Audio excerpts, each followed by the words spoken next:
সাবধান, কিছু বাজে মহল প্রধানমন্ত্রী কন্যা জায়মা রহমানকে নিয়ে যে ভিডিওটা আপলোড দিয়েছে তা কিন্তু মিথ্যা এবং নকল। এটা পুরাটাই একটা সাজানো নোংরা রাজনীতি। আসল এবং নকল চেনার জন্য আপনারা নিজেই যথেষ্ট। একটু খেয়াল করে দেখবেন ভিডিওর যে মেয়েটা, সেই মেয়েটা কিন্তু এলেনা হোল্ডার। তার ভিডিওটাই নকল করে জায়মা রহমানের এখানে বসানো হয়েছে। তো এটা এআই এর ভিডিও না, এটা যেমন সত্য তেমনি সত্য, এটা জায়মা রহমানের ভিডিও না। তো এটা আমি মুখে বলবো না, দেখুন এটা কিন্তু উদ্ঘাটন হয়েছে। ভিডিওটা সবাই শেয়ার করে দিবেন, সবাই জানো। সম্প্রতি সামাজিক যোগাযোগ মাধ্যমে ছড়িয়ে পড়া নাইট ক্লাবের এক ভিডিওতে জাইমা রহমানের উপস্থিতি আছে এমন ভুয়া তথ্য ছড়িয়ে করা হচ্ছে বোলিং অ্যাটাক।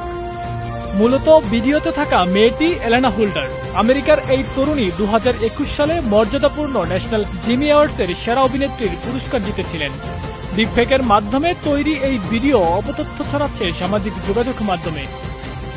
তারেক রহমানের সাথে সক্রিয় উপস্থিতি অনেকটাই পরিষ্কার হচ্ছিল তার রাজনৈতিক ভবিষ্যৎ। সে ভবিষ্যৎকে প্রশ্নবিদ্ধ করতেই এই বোলিং অ্যাটাক বলে ধারণা করছেন অনেকেই। যেহেতু এই ভিডিওটার জন্য জায়মা রহমানের কিন্তু একটা প্রভাব পড়ছে, সবাই বিষয়টা জানা দরকার, এর জন্য ভিডিওটা আপনাদের সাথে শেয়ার করলাম।